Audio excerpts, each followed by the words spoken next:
La mayoría de las personas que conoces van a morir siendo mediocres. No lo digo con crueldad, lo digo con la precisión de alguien que ha observado durante mucho tiempo cómo funciona la vida real. No mediocres porque sean tontos, no mediocres porque no tengan talento, sino mediocres porque eligieron, consciente o inconscientemente, la comodidad sobre la construcción. Y lo más doloroso de esa verdad no es que le suceda a los demás. Lo más doloroso es que en este momento, mientras escuchas esto, hay una versión de ti que también está tomando esa misma elección sin darse cuenta. Ser el número uno no es un destino al que se llega, es una forma de existir que se practica cada día o no se practica nunca. Y esa distinción lo cambia todo. Hay una pregunta que pocas personas se hacen con honestidad, y quiero que te la hagas ahora, en este momento, con toda la frialdad que puedas reunir. ¿Estás construyendo algo o estás simplemente ocupado? Porque ocupado y productivo no son lo mismo, activo y avanzando no son lo mismo, movimiento y dirección no son lo mismo. La vida moderna ha creado una ilusión peligrosa, la de que estar ocupado equivale a estar progresando. Y bajo esa ilusión, millones de personas llenan sus días de actividad sin jamás preguntarse si esa actividad los está acercando o alejando de lo que realmente quieren construir. El número uno no es una etiqueta de superioridad. Es una medida de compromiso. Es la diferencia entre el hombre que decide y el hombre que desea, entre la mujer que construye y la mujer que espera. Es la línea invisible pero absolutamente real que separa a los que terminan las cosas de los que las empiezan. Y esa línea no está trazada por el talento. Está trazada por la disciplina sostenida en el tiempo, que es algo completamente distinto. Quiero que por un momento recuerdes a alguien que conociste hace 10 años, alguien que en aquel entonces tenía tanto potencial como tú, tal vez más, alguien brillante, con ideas, con energía. ¿Dónde está hoy? ¿Qué pasó? Lo más probable es que no le faltó inteligencia, lo más probable es que le faltó consistencia. Le faltó la capacidad de mantenerse fiel a un propósito cuando la emoción inicial se enfría, cuando los resultados tardan, cuando la vida interrumpe con sus urgencias cotidianas y le dice que ya habrá tiempo más adelante. Siempre más adelante, hasta que no hay más adelante. Esto nos lleva a uno de los conceptos más estudiados y menos comprendidos en la historia del comportamiento humano, la diferencia entre motivación y disciplina. Durante generaciones se nos vendió la idea de que los grandes hombres y las grandes mujeres estaban motivados de forma permanente, que se levantaban cada mañana ardiendo de pasión por lo que hacían. Eso es una mentira hermosa, pero una mentira al fin. Los grandes no estaban motivados todo el tiempo, estaban comprometidos todo el tiempo, y hay una diferencia abismal entre esas dos cosas. La motivación es una emoción, como toda emoción sube y baja. Llega con fuerza y se va sin avisar. Depende del estado de ánimo, de las circunstancias, del clima, del sueño que dormiste la noche anterior. La motivación es útil para encender el fuego, pero es un pésimo combustible para mantenerlo. La disciplina, en cambio, es una estructura, es un sistema que funciona independientemente de cómo te sientas. El atleta de élite no va a entrenar cuando tiene ganas. Va a entrenar porque entrenarse es lo que hace, independientemente de si tiene ganas o no. Esa distinción, que parece simple, es en realidad la raíz de casi todas las diferencias de resultado que ves en la vida humana. Y aquí aparece algo que los estudios clásicos sobre la voluntad humana han confirmado una y otra vez. La fuerza de voluntad no es un recurso ilimitado. Se agota durante el día con cada decisión que tomas. Cada pequeña elección que haces, desde lo que comes hasta cómo respondes a una situación incómoda, consume una porción de esa energía decisional. Por eso las personas más efectivas no confían en la fuerza de voluntad para hacer las cosas importantes. La reservan. Lo que hacen, en cambio, es convertir sus hábitos fundamentales en automáticos, en rituales que no requieren decisión porque ya están integrados en su identidad. Eso es construcción de identidad, y es sin duda uno de los procesos más poderosos y menos discutidos en el desarrollo humano. ¿Cuántas veces te has prometido a ti mismo que cambiarías, solo para volver a los mismos hábitos días o semanas después? No es porque seas débil, es porque intentaste cambiar tu comportamiento sin cambiar tu identidad. Intentaste actuar diferente sin ser diferente, y eso no funciona, no a largo plazo. La conducta siempre tiende a realinearse con la identidad profunda, siempre. Si en lo más profundo de ti te ves como alguien que lucha, que no termina las cosas, que se sabotea justo cuando está a punto de lograrlo, entonces por mucho que cambie superficialmente, la conducta eventualmente te devolverá a ese punto de origen. El trabajo real, el trabajo que nadie ve y que pocas personas están dispuestas a hacer, es el trabajo de reescribir esa identidad interna, hacerse las preguntas difíciles. ¿Quién creo que soy realmente? ¿Qué historia me cuento sobre mí mismo? ¿Esa historia me limita o me expande? Los grandes filósofos estoicos entendieron esto con una claridad brutal hace más de 2000 años.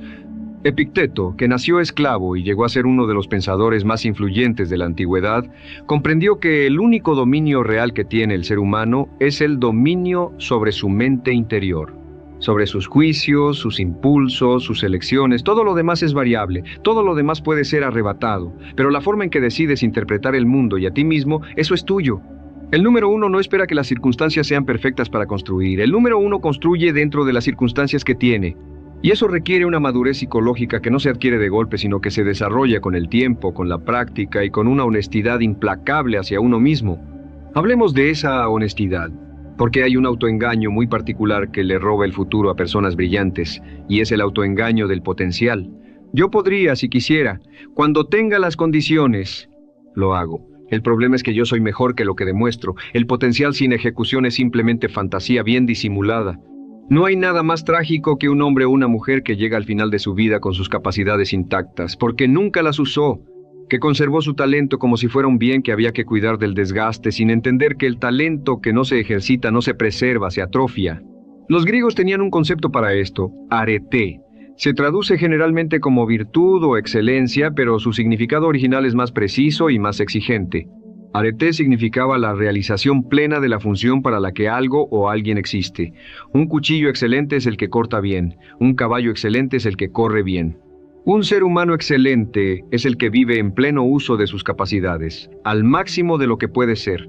No el que tiene las mejores condiciones de inicio, sino el que extrae el mayor resultado posible de lo que tiene.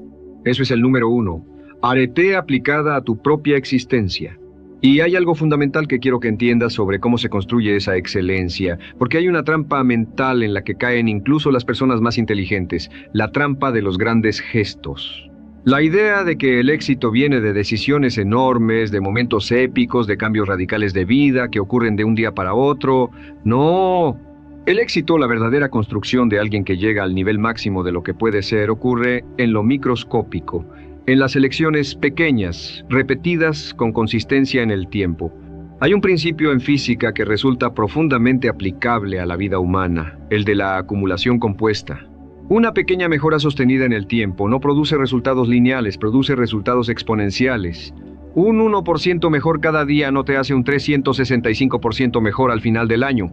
Te hace 37 veces mejor. 37 veces. Eso no es motivación, eso es matemática, y sin embargo vivimos en una cultura que desprecia lo pequeño, que quiere los resultados del año 10 en el mes 2, que abandona cuando la curva de resultados es todavía plana, sin entender que en esa fase de aparente estancamiento es donde se está construyendo la base de todo lo que vendrá después.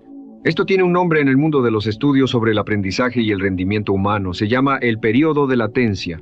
El tiempo en que el sistema, ya sea un músculo, una habilidad, un negocio o una relación, está absorbiendo el trabajo que estás haciendo sin mostrar resultados visibles todavía. La persona que no entiende este principio abandona exactamente en el momento en que estaba a punto de ver el resultado. Y lo hace convencida de que el método no funciona, cuando en realidad el único problema es que se fue demasiado pronto. Los que llegan al número uno son los que se quedaron cuando los demás se fueron. No necesariamente los más talentosos, no necesariamente los más inteligentes, los que se quedaron. Ahora bien, quedarse no significa persistir en lo mismo independientemente de los resultados. Hay una diferencia crítica entre la perseverancia inteligente y la terquedad improductiva. Quedarse significa mantener el compromiso con el destino mientras ajustas constantemente la ruta. Significa revisar, corregir, aprender de los errores con la frialdad de un cirujano y no con la angustia de alguien que necesita haber tenido razón desde el principio. El ego es con frecuencia el mayor obstáculo entre una persona y su mejor versión. No la falta de talento, no la falta de oportunidades, el ego que no puede admitir que se equivocó, que prefiere repetir el mismo error antes que reconocer que el camino elegido era el incorrecto. Los grandes líderes, los grandes constructores de cualquier disciplina que estudies a lo largo de la historia, tenían una capacidad notable para separar su identidad de sus ideas. Podían cambiar de opinión cuando la evidencia lo exigía sin sentir que eso los hacía menos. Esa elasticidad mental no es debilidad, es una de las formas más sofisticadas de fortaleza intelectual que existe. Y hay algo más que quiero decirte, algo que se discute poco pero que es central en todo esto. El entorno que construyes alrededor de ti mismo importa enormemente. No porque seas un producto pasivo del ambiente, sino porque el ser humano es profundamente social y está constantemente siendo calibrado, a veces sin saberlo, por las personas que lo rodean. Hay un concepto que los filósofos y los estudiosos de la conducta han observado repetidamente. Tendemos a convertirnos en el promedio de las personas con las que más compartimos. No en términos de inteligencia o capacidad, sino en términos de estándares, de lo que consideramos normal, de lo que consideramos aceptable. Si te rodeas de personas que celebran la mediocridad, que se conforman, que se justifican, que hablan de lo que harán pero no de lo que hacen, esos estándares silenciosamente se convierten en los tuyos. No porque seas débil, sino porque así funciona la psicología social humana. Llevamos cientos de miles de años siendo organismos gregarios, adaptándonos al grupo para sobrevivir. Eso que fue una ventaja evolutiva puede convertirse en una trampa personal si no somos conscientes de ello. El número 1 elige con cuidado su entorno. No con arrogancia, no despreciando a nadie, sino con la comprensión clara de que el tiempo es el recurso más escaso que existe y que con quién lo pasas determina en parte quién llegarás a ser. Permíteme hablarte ahora de algo que pocas personas están dispuestas a escuchar, pero que es absolutamente verdadero. El precio de ser el mejor en lo tuyo es real y hay que pagarlo. No hay camino hacia la excelencia que no pase por la renuncia. Por elegir esto significa no elegir aquello. Por decir no a muchas cosas buenas para poder decir sí a una cosa extraordinaria. La dispersión es el enemigo silencioso del logro. Un hombre que persigue 10 objetivos con igual energía no alcanza ninguno con profundidad. Un hombre que elige uno y le da todo lo que tiene, durante el tiempo que sea necesario, transforma no solo ese objetivo, sino a sí mismo en el proceso. Esto conecta con algo que los grandes maestros de casi todas las tradiciones humanas, desde los filósofos orientales hasta los estoicos occidentales, entendieron de manera convergente. El valor no está en el número de cosas que haces, sino en la profundidad con la que haces las cosas que importan. La vida amplia y superficial no construye nada duradero. La vida estrecha y profunda construye obras que trascienden. ¿Y cuál es tu obra? Esa es tal vez la pregunta más importante que puedes hacerte en este momento. No qué quiero, porque querer es vago y difuso, sino qué estoy construyendo. Porque la construcción implica pasos, implica materiales, implica tiempo, implica sacrificio consciente y voluntario, implica levantarse el día en que no quieres y seguir de todos modos. Los grandes de la historia, los que dejaron una huella real, no eran necesariamente felices todo el tiempo, eran propositivos todo el tiempo. Había una diferencia entre el placer inmediato y el significado profundo, y eligieron el significado. No porque odiaran el placer, sino porque entendieron que el significado es una forma de satisfacción que el placer simple no puede dar. El placer ocupa el momento, el significado llena una vida. Y esto me lleva al concepto final que quiero dejarte, porque es el que amarra todo lo demás. Se trata de lo que algunos psicólogos han llamado la identidad basada en el proceso en lugar de la identidad basada en el resultado. La mayoría de las personas define su éxito por el resultado final. ¿Llego o no llego? ¿Logro o no logro? ¿Gano o pierdo? Y bajo esa lógica, todo el camino previo al resultado es simplemente esperanciosa, es sufrimiento sin sentido, es incertidumbre intolerable. El número 1, en cambio, ha aprendido a encontrar su identidad en el proceso mismo, en ser la persona que se levanta y trabaja, en ser la persona que aprende de cada error, en ser la persona que honra su compromiso incluso cuando nadie lo ve. Ese desplazamiento de identidad lo cambia todo, porque si tu identidad está en el resultado, cada fracaso te destruye. Pero si tu identidad está en el proceso, cada fracaso es simplemente información, es un dato que te dice dónde ajustar la ruta. Y ese cambio de perspectiva, no es una idea abstracta.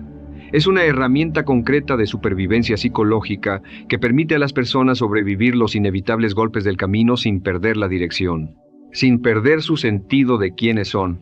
Así que al final, llegar a ser el número 1 en lo que te importa no tiene nada que ver con ser especial desde el inicio. No tiene nada que ver con tener más que los demás o con que la vida te haya tratado con más generosidad. Tiene que ver con una decisión que se toma en silencio, sin aplausos, sin público, muchas veces sin certeza de que valdrá la pena. La decisión de construir, de ser consistente cuando es incómodo, de crecer cuando sería más fácil quedarse quieto, de enfrentarte a tu propia imagen con la honestidad de alguien que quiere más de sí mismo, no porque odie quién es, sino porque sabe todo lo que todavía puede llegar a ser. El número 1 no nació siendo el número 1. Se construyó un día a la vez, una elección a la vez, una renuncia a la vez. Y ese proceso, esa construcción silenciosa y continua, es en sí misma la respuesta a la pregunta que tal vez nunca te habías hecho, pero que este momento te está haciendo. ¿Estás dispuesto a construirte? ¿O vas a seguir esperando que la vida te construya por ti? La respuesta que des hoy, en este instante, no con palabras, sino con lo que hagas en las próximas horas, esa respuesta es la que determinará quién serás. No el destino, no la suerte, no las circunstancias. Tú, solo tú.